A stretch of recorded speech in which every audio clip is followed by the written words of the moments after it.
Hey, this is Eric Erdman, and you're listening to Dealing the Mobile Sound, live from the Callahan's Green Room.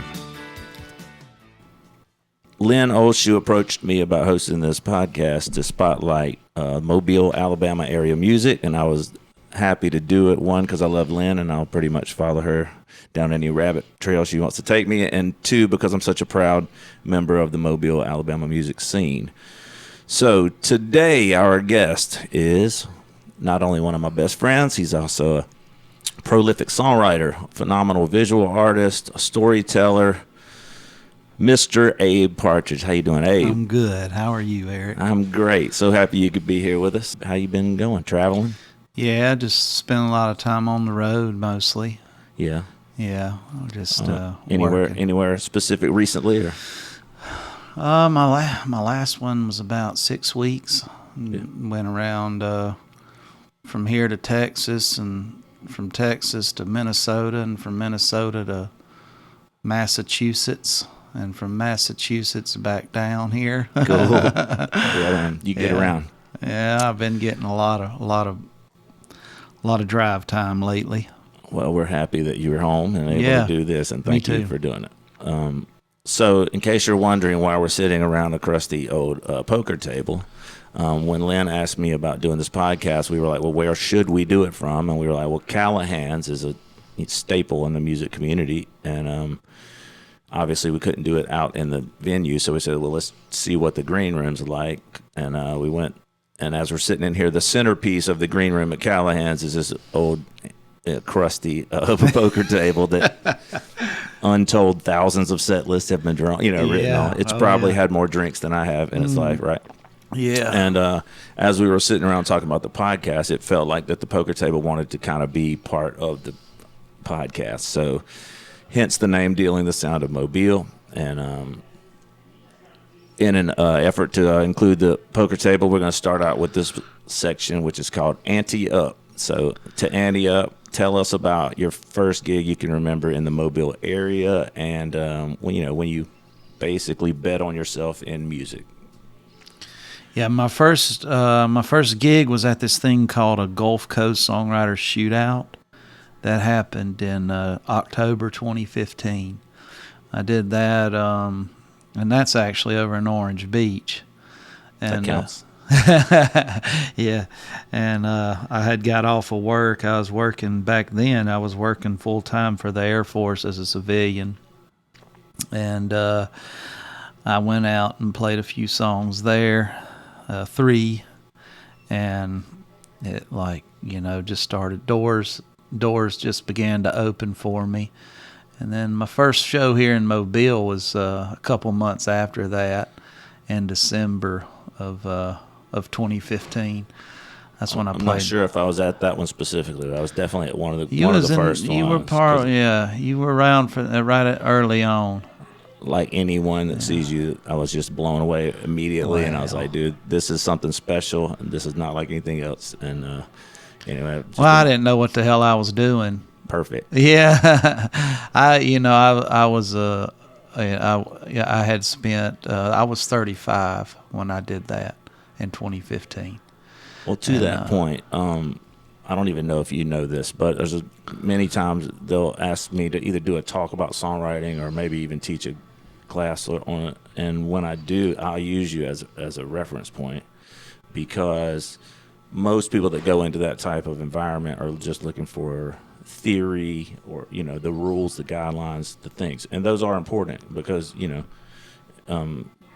for example, if you want to make a song sound this way, it would be helpful to know that feeling I want is this chord, that it goes there. So that's usually what I'm teaching, because that is what is teachable, but that's only part of the essence of music. It's not all of it. And so like the rules, the fun and the uniqueness is from breaking the rules, and I've never seen anybody break the rules as well as you did. Well, honestly, it's because I truly don't know any type of music theory, or I never took a class. I think there was this one time I had just quit preaching, and I had returned to Mobile. I was 27 years old, and I went to there was actually down on Orange Beach, there was what they called a songwriting class. And I was like, I had just started writing songs about when I was about 25, 26 years old, when I was up in Kentucky trying to pastor this church. And songs to me were, I was just trying to make myself feel better, really. Yeah. And but I went to this songwriting class. I think I was 28 or something, and I left there thinking, man, I'm never going to be no songwriter. This is a joke. Wait, were you in one of the classes I was teaching? No. I'm kidding. No, I was in a class where they were trying to tell you how to write, hit songs, and how to get, where, what's funny is whenever I moved about a year and a half ago, I had to pack all my stuff to move. Mm-hmm. And I found this old notebook with notes I had scribbled down from this class I took. That is epic. Yeah. You need to frame that thing. Yeah. And I followed none of those, but I kept writing, for myself. Yeah, and then when that thing kind of put a damper. It was like it put me in a way thinking that I don't know. I just didn't see like there was room for what I was doing. Even though I listened to a lot of music that I really loved, and I wanted to write like that, but that wasn't. I don't know. I guess what I'm trying to say is there's like mystery. Like the mystery is good. Yes. And we live like in a world, and we think we got to know everything, but like living in the mystery is part of the joy of life to me, mm-hmm. and the joy of being a creator and an artist is that there is a lot of uncertainties, and. I should probably take more classes and stuff on this stuff, but please don't. But I like being on this side of the curtain. You know what I mean? Beautiful. Don't mess with the Abe we love. You know what I mean? Keep doing. All I want you to do is make more of what you're making. And I'm not saying I don't have any problems with any. There's lots of reasons to make music, right? For sure. There's tons of reasons. There's reasons for people. There's various reasons that people write and create music. There's various reasons that people want to be a musician and want to play gigs and all that stuff, and all of them are valid. But just for what makes me click, right? That I think it's good to be on this side of it all. Yeah, so it's beautiful to see you flourish on that side of the curtain, you know what I mean, as you put it. But that's great. I think stylistically, in your visual art and in your songwriting,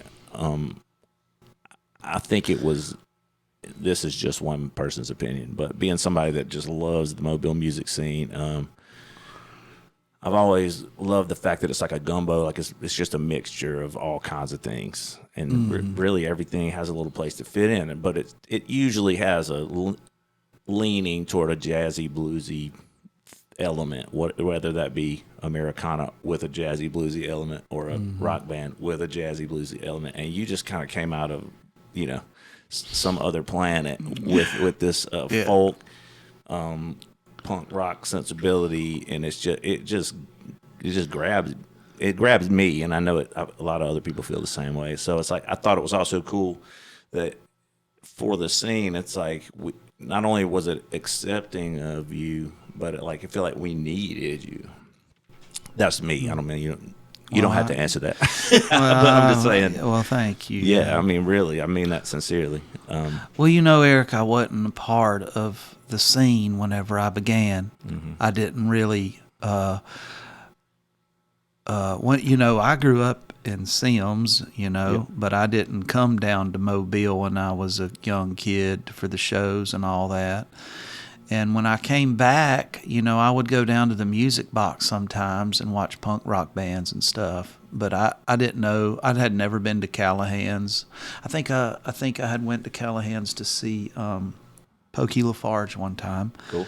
And that was really cool. But I just wasn't embedded into the scene here like I wish I would have been. But in that time in my life, I just had different.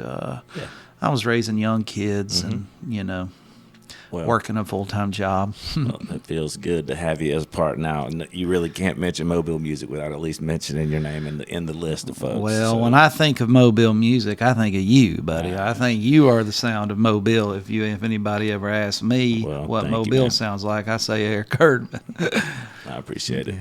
All right, well, it's time for the next part of the poker game. Okay. That's a deflection. So here we go. This is called the flop. So at this part of the show, we're talking about the song that you wrote. It really meant so much to you, and you just knew it had this magical power. And it still can have that, but when you went and played it in front of a live audience, maybe it didn't hit them in the way you anticipated. I feel like we all have a song or two like that. Shoot, I wish I only had one or two. Me too. Yeah. But can you think of one? I mean, you don't have to. I'm not putting you on the spot. But most. Oh, yeah? Yeah, most. But I write all the time, but most of what I write is shit. Well, I don't know about that. It's got value in the things you said before. It values to me, but it's like it's not. It doesn't translate well. That's basically which one flopped in translation. You know what I mean? Like, it doesn't mean the song is a flop, because if you wrote it and it means something to you, it was a success. Man, I think anytime you write something and it moves you, it's a feat.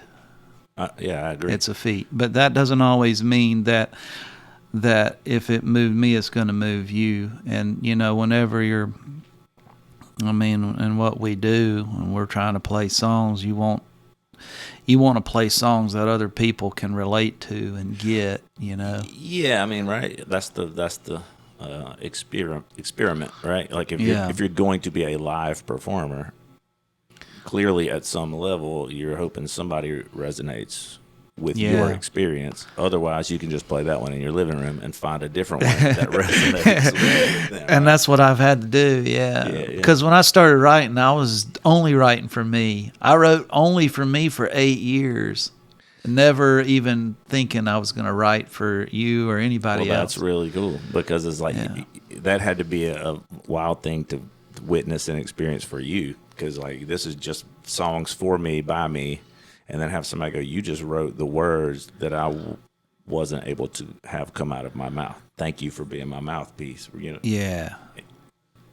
Metaphorically or literally or whatever the case may be. Oh, yeah. That's one of the greatest things that we get to do, I think, is whenever, beside all the bags and bags of money that we're making, like just to be able to have people come up to you and be moved by something that did not exist before you brought it into the world. It's a really wonderful thing. I agree. Makes it worth it all. I love so many of your songs. I could pick a million of them out, but one you played me recently and I saw this out is the one JJP from Elba ALA, right?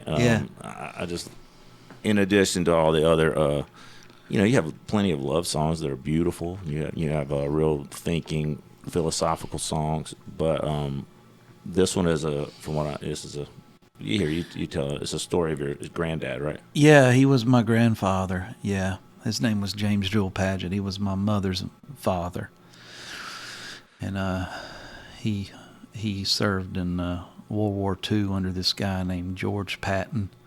And then he went up to this place called the Battle of the Bulge, and then he got injured, and he came home, and then he married my mama, and then my mother was the youngest of his 3 living children, and he died 2 years before I was born, And when I was growing up, I always seen this canteen in my mama's house. And then sometime, I don't know, maybe the late 2000s, Mama gave that canteen to my mother because my mother used to play with it when she was a little girl. And wow. the canteen is carved with my grandfather had carved it. JJP was his initials, and Elba, ALA. He was from Elba. And he carved his unit's insignia. And on the bottom it says England, France, Belgium, Luxembourg, and Germany. And that's where he was. He got injured in Luxembourg, and then they doctored him in Germany. And then they sent him home. And when I came back from the desert after having participated in a war myself, Mama gave me that. And wow. So, yeah, I wrote this song about it. And then I carried it over to Europe. Went from England to France to Belgium, Luxembourg, and Germany with it again. So amazing. The canteen. Yeah. Rides again. Yeah. Like, what was that? Be like 80 years later. Wow. From the 1940s to 2020s. Unbelievable. Yeah, 80 years. Yeah. So cool. Well, let's listen to that song right now. Okay. JJP from Elba, ALA by Abe Partridge.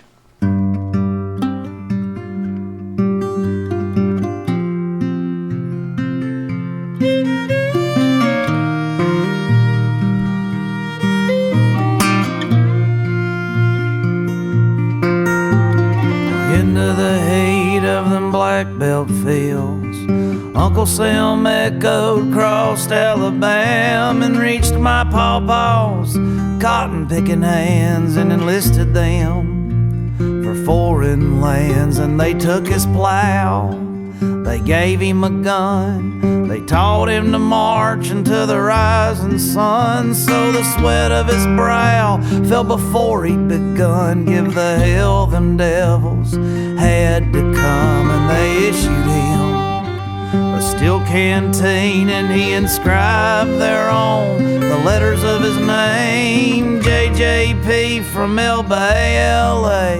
And soon every country that he would take, 'cause that farm boy sailed the ocean blue.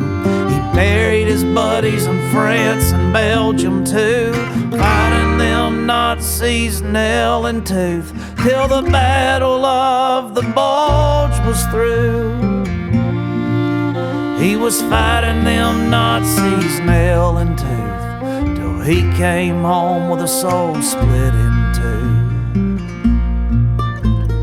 Married my mama after 8 simple dates. He was hard to work, but given to drink, and they had him some babies and bought him a place as he tried to forget all he couldn't erase. And sleep was often more than he could bear, 'cause the Nazis would kill him in his nightmares, and he'd hide under the furniture as ghostly shells took him back under Patton and pulled back the layers. But he kept that canteen hooked to the back door, though my mama never heard him talk about the war. And one time he tried, but she ignored, too young to know what a hero was for. Then by 58 he was damn near through. He went into town to get his scripts renewed, and he walked up to a man he never even knew, said, "Please hold me," looking real confused. Well, he walked up to a man he never even knew. He wanted to live, but his heart refused.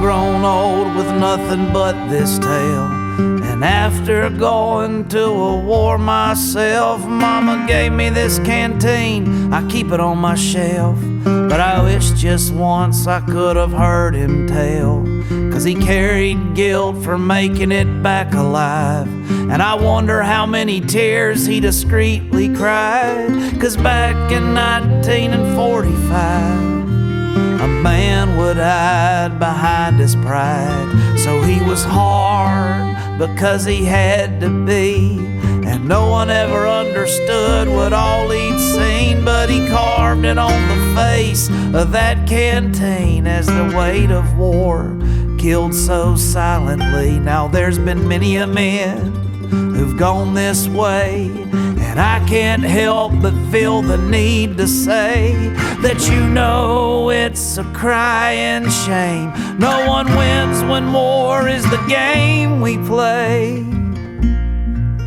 Well, you know that it's a crying shame. JJP from El Bay, LA.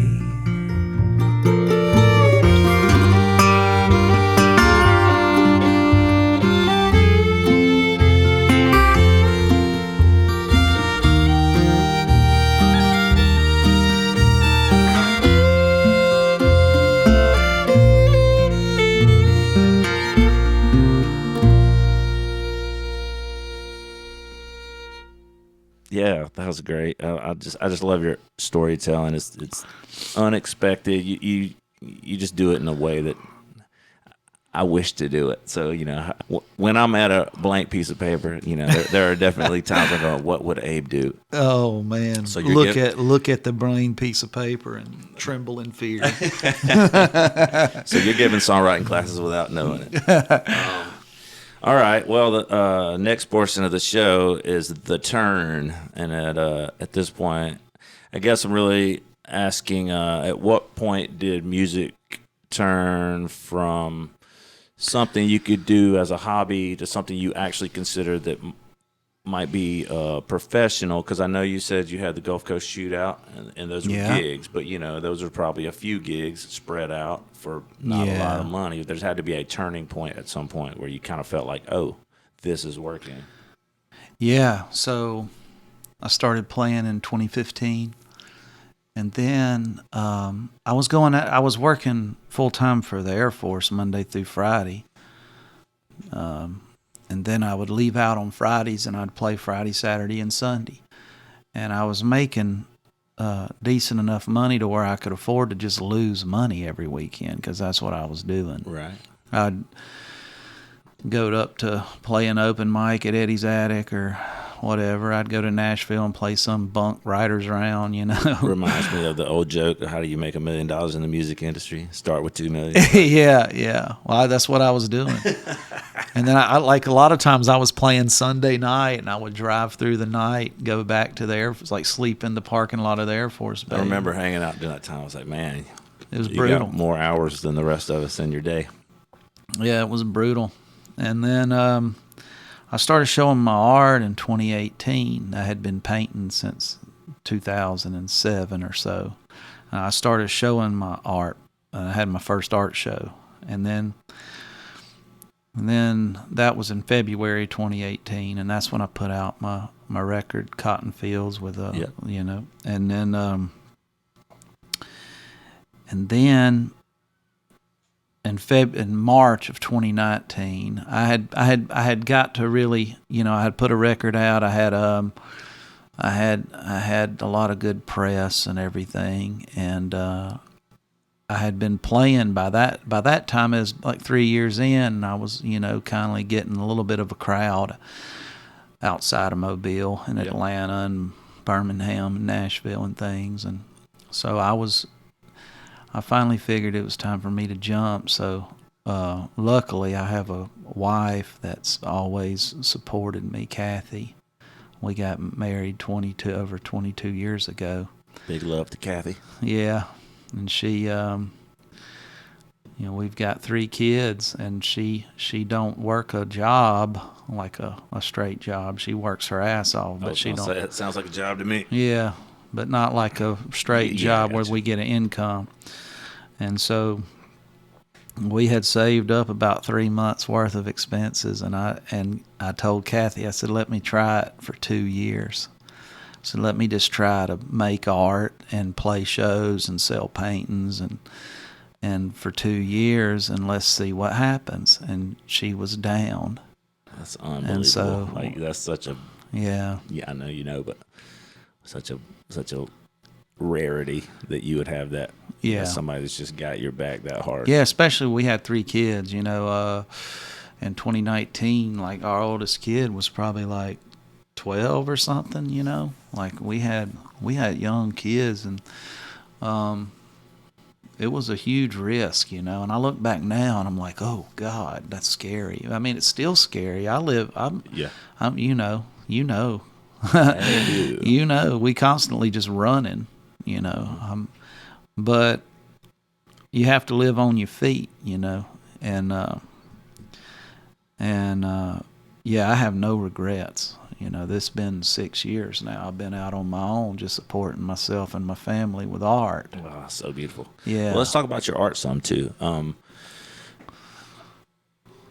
It has a mixture to it of beauty and just jagged roughness that it's beautiful to me. Like the combination, and it stylistically matches what I think, you know, your songs do as well.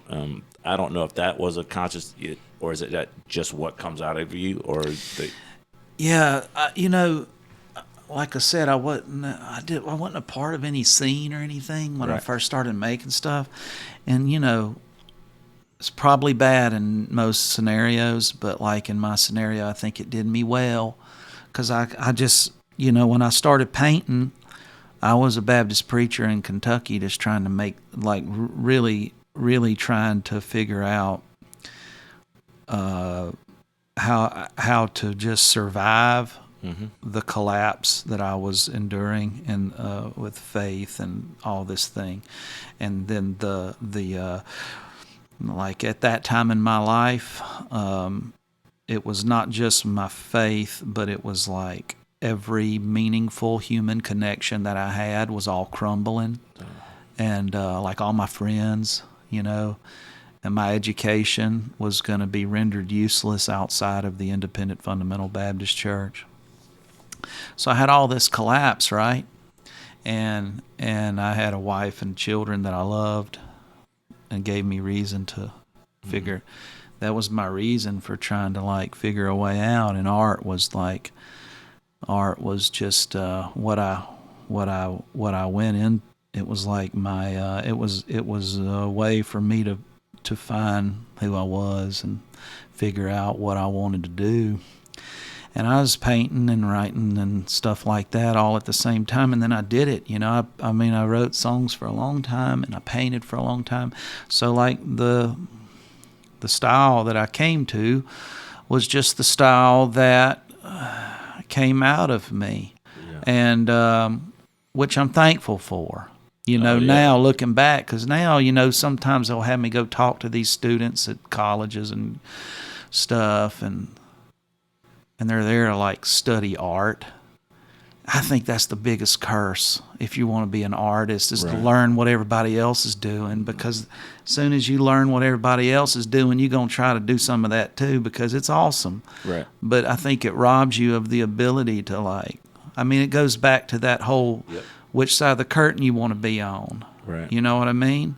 You want to eat the sausage, or do you want to go back there and make it? Right. You know what I'm saying? I like to eat sausage. I don't want to go back there and go see behind the curtain and then come out here and eat sausage. Yeah, right. But I'll stay on this side of the curtain. And eat it all day. But after I go back in the back, I ain't gonna want to eat it no more. I understand. And like I see a lot of artists, you know, they like so many young artists. Their biggest struggle is like trying to figure out what they want to paint. And they didn't have no problems when they was little kids. Right. When you was a little kid and sat down, you had no problem. Stuff just came out of you, right? Yeah. You could put down markers, paint, crayon, pencil, anything. It reminds me of, on this exact topic, have you ever seen the TED Talk by Sir Ken Robinson talking about education? And the general idea is that the entire Western world's education system was set up in a hierarchy around the Industrial Revolution, but we've moved past that as a people, and we need creativity more than we need what we needed then. Yeah. And we're training children out of their creativity. And he told a story, which I thought was hilarious. He was like, this little girl that never paid attention in class, the teacher gave her an assignment to draw, and she's back there just head down drawing, like for the first time ever, was kind of behaving herself. So I went back there and said, "Hey, Susie, what are you drawing?" She goes, "I'm drawing a picture of God." And the teacher was like, "Well, nobody knows what that looks like." And she goes, "They will in a minute." But that's the joy of being a kid. To your point, it's just like give it a go. Yeah. And see. I mean, for me, this is not for everybody, but to me, the biggest part of any art, visually or sonically, is like having something to say. If you don't have something to say, why are you saying something? Right? Yeah. So that's what you have in spades. Like, you just have that in droves. And nothing else, nothing beyond that matters. Where technique and stuff I have found is valuable is once you know what you're trying to say, it to me kind of compares to cooking. It's like, I want this to have a flavor. If I have some technique, I know I should add some cinnamon in here because I know that's what it's going to give me. Without knowing what I'm going to say, it's pointless. You know what I'm saying? So there's a little balance between the two for me, but it's like, it's not it's not about technique. It's not about theory. It's about having something to say. And I don't know any person that does that better than you. I'm saying that genuinely.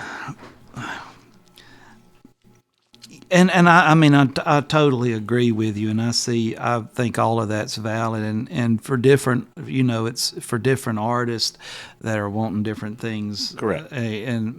But for me personally, I would love to discover the joy of cinnamon all on my own. I got you. You know what I mean? And be like, holy shit, that cinnamon is amazing. Yes, sir. You know what I mean? I'm down. And that's hard work. It's harder. Sure. It's harder that way. Yeah. But I think there's like a joy in the discovery. And the discovery. Yeah. Yes, that part, going back to that mystery thing. Yeah, I think that's probably what's so messed up with our world today. Everybody knows too much, man. You're not wrong. It's like the information age or whatever, and everybody's just like drowning in it, and everybody's angry and frustrated, and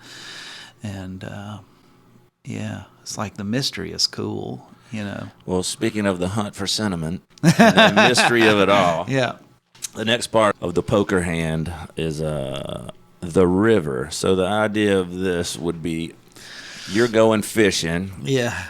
Somewhere in Mobile, let's just say the Delta or some river. I don't know. You might have some honey hole that we don't know about, but you're going fishing. In my backyard. Your backyard. There you go.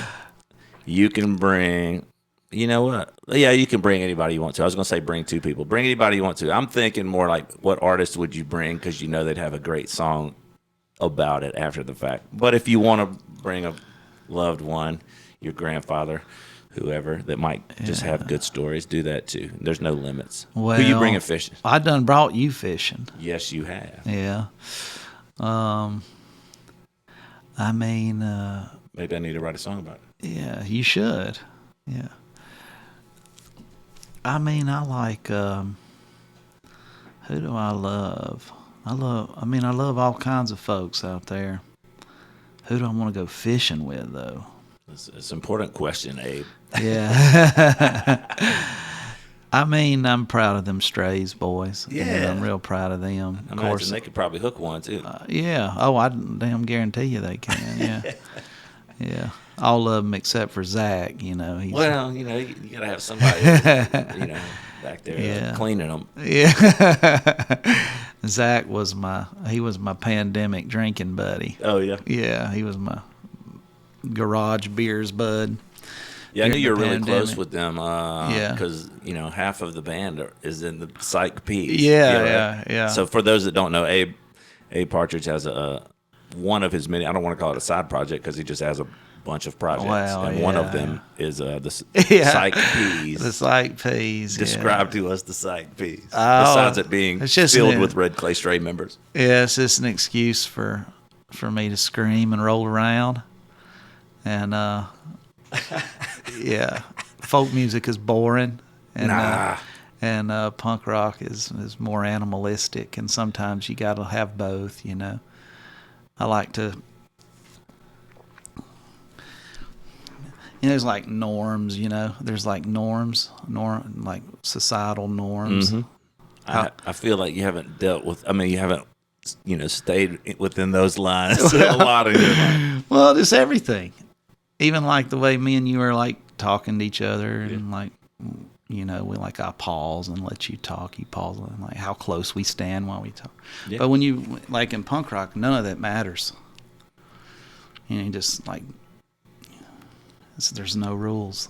That's one of the things I just love. Like I feel that's what I said earlier. It's like, you know, I don't know if I would call you punk rock, but there's definitely part of the punk rock ethos in your. That's what I grew up. That's what I grew up on, man.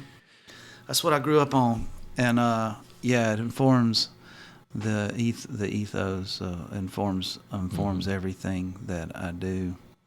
Yeah, I don't like rules, and I don't like hierarchies, and I don't. I like art that makes folks uncomfortable. I like that. I hope this is not challenging. I like maybe that's what I should say. Challenging art. I think like one of the critical elements in art is it challenging or not. I hope this isn't overstepping, but knowing your background that you come from a evangelical church type situation and military, both of those are known for being the strict opposite, and very rules based. And it's beautiful for me to see you thrive and flourish by just embracing the breaking of norms. Nothing, I don't mean against the military or the church. That's not what I'm saying. But you found yourself, you've had plenty of rules is what I'm saying. Oh, I've had a bunch of rules, buddy. And now it's like it feels like you're going, nah. Yeah. I'm just going to be Abe. And it's beautiful to see that like coming of self. Yeah, there ain't a lot of artists in the independent fundamental Baptist church or the military. Yeah, that's why I wasn't ever a part of community. Those were the people in my life. Right. And yeah, and I didn't grow up that way. I didn't end up in that church until I was 18. Okay. So I had a lot of freedom before then, and then I ended up in that when I was 18 years old, and that's a whole different story for another day. But yeah, I put on. It was the chaos of my life was too chaotic, right, for me to handle as a child. And then you got rules. So then I jumped into the rules, and I went all the way. I went all the way to the very end of that road. Gotcha. And it was just as chaotic as it was without. Wow. But it took a long damn time to get to the end of that road. Well, you got there. That is worth celebrating, I think. Well, do you feel like, I see you brought your guitar with you. You feel like playing this one? Sure, I'll play a song. Yeah. All right. And you are about to listen to the one and only Mr. Abe Partridge. Well, let's see here. What you got on your mind? What you think you're gonna play for us? Here's a new song I just wrote. It's my most recent song. It might not be any good. It might be what you call the flop. This might actually be the flop. I'm very doubtful.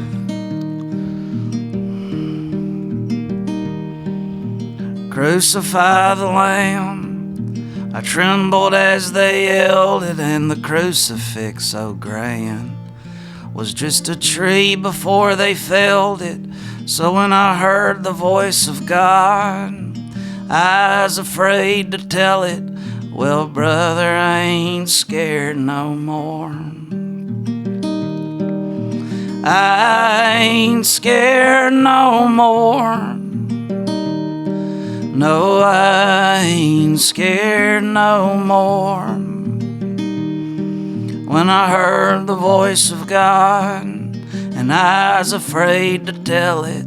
Well, brother, I ain't scared no more.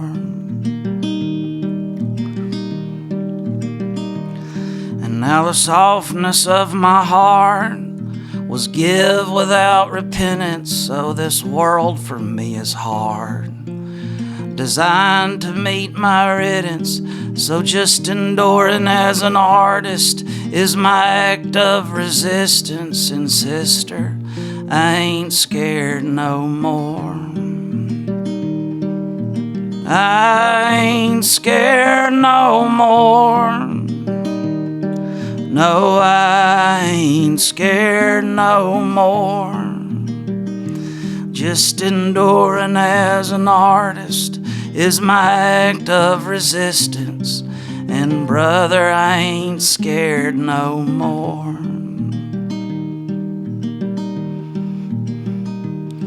Once the angels in the sky could fill my heart with wonder until the evenings would roll by.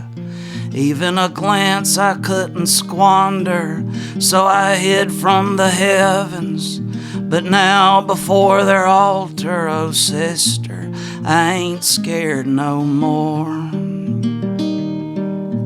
I ain't scared no more.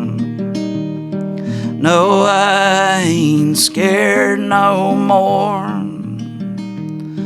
Once I hid from the heavens, but now before their altar, oh brother, I ain't scared no more. So beautiful, man. Maybe it needs a bridge, but I would consider that anything but a flop. If that's a new one, it didn't flop with the one audience member that heard it so far. You're 100%. Man, so are you planning on recording that? You don't know yet. It's just kind of fresh and new. Man, I got a new record. Yeah. Yeah, I got a whole new record. I ain't gonna record for a while. Cool. I recorded like 30 songs or some shit. Who'd you use to record it? Or, did you know that I've been working with Steve Shelley? Oh, yeah. Yeah. Awesome. How's that been? Oh, dude. Yeah, I know that's like one of your heroes. Yeah. Yeah, my favorite band when I was growing up was Sonic Youth. Yeah. Yeah, and then, I mean, it's a long story, but, you know, we got connected about a year and a half ago. And then I went up to New York City for the first time with Matthew Sweet. Yeah. And this was like last year. And so I hooked up with Steve. That had to be a magical moment for you, but for him as well. I mean, I know that's hard for you to accept or agree with, but as a third party, I'm sure he was like, you know, Abe Partridges don't come around all the time. You know what I mean? I'm so excited. And then we went to so me and Steve, you know, we kind of become friends, and he was playing me on his he has a radio show in Memphis. Cool. And our old buddy JB Boyd. Yeah. Okay, JB wrote me one day out of the blue and was like, "Hey, because JB knew I was a fan of Sonic Youth. Because the first time JB ever interviewed me, I was wearing a Sonic Youth shirt." And so he was like, "Hey, you ain't gonna believe this, but Steve is playing your," and so I was like, "Dang, JB, like hook us up, you know, like connect us." And then so like 20 minutes later, I got a text. It's from Steve Shelley. Look at that. Yeah. Come on. Yeah. And so anyway, we become friends. And then I said, "Hey, man, you want to make a record?" You know, he's like, "Hell yeah." So I went up to Athens, Georgia at it's called Chase Park Transduction. Do you know it? You know this guy David Barbie? Mm-mm. He was in this band called Sugar back in the 90s. Yeah. And you know, he's like over the University of Georgia Music School or whatever. Yeah. But that studio has been there since the 90s, like REM and all kind of people. Yeah. Cool. And so I made a record there. We had like I think it was like 2 weeks in the studio, dude. Very cool. Yeah, we did it to tape, like reel to reel. Yeah, I got like a massive. Very cool. Yeah, several massive reels of tape. All right, we've already discussed at length that like you're doing art from the core of your soul, as we would hope all artists would do. So I know this is going to feel uncomfortable, but I can't. As your fan and your friend, it's really cool to see that recently you had things like that go on. I've seen you playing at festivals with, you know, like all kind of people, like, you know, icons in the Americana folk World and Rolling Stone magazine. Yeah, all that was from Tyler Childers. Yeah. Oh yeah. Yeah. Tyler's been real kind to me. Yeah. You know, I've done some paintings for him, and he put me on that festival and put me in Rolling Stone and all that. Very cool. Yeah, he's a hell of a guy, and I appreciate his friendship. Well deserved, my friend. Yeah. I love you. I'm so proud of you. Yeah, and, thank you, Eric. So I guess it's time to get to the final act of our poker tournament that we're playing here. Okay, yeah. Thank you again for being here. I think you should have been on the dealer side. Nah, no way. You're dealing the sound. We're trying to get you to deal the sound so the world can hear it. Okay. But this part is called all in. So like, if you had to put all your money in, let's just say you had the record label and the big studio and all the ability to give us one Mobile area musician that you would that you just think should be bigger than they are, or the world would benefit from. Yeah, I mean, there's so many. Right. Yeah, I know that's hard. It is. Just give us one, because we'll play it on the radio station, and we'll possibly have them as a future guest. So you get to. Yeah. We look at this as we're shuffling. So for the next episode. I'll say somebody that here's what because there's a lot that I love, but they've been active for a long time. Yeah. You know what I mean? So I don't. Well, yeah, I mean, we love it. But as far as like guys that, this guy opening for me this Sunday night is Cam Lewis. Yeah. He's amazing. Yep. And Garrett Howell, those two. Those two are both great. That's great. I think they're like really, really. I think they really got something to say, and perfect. I think they got some like great ability. Musical ability, great voices and stuff. Well, they just got to get their noggins screwed on right, or not, or not. Keep their noggin unscrewed. Yeah, follow the path of Abe Partridge. Well, thank you again so much. Thanks for having me, Eric and Lynn. And thank you to everyone for listening. We have so many incredible guests that I can't wait to share with y'all. This thing's just getting off the ground, but trust me, the well is deep. So follow along, like and share our social medias, and we'll be hitting you with a new episode every 2 weeks. A thank you to Callahan's for providing the space. A thank you to Will and the Bushmen for providing the intro and outro music. And if you'd love to hear more music by Abe, as well as all of our guests, be sure to check out Mobile Bay Radio. Until next time, this is Eric for Dealing the Mobile Sound.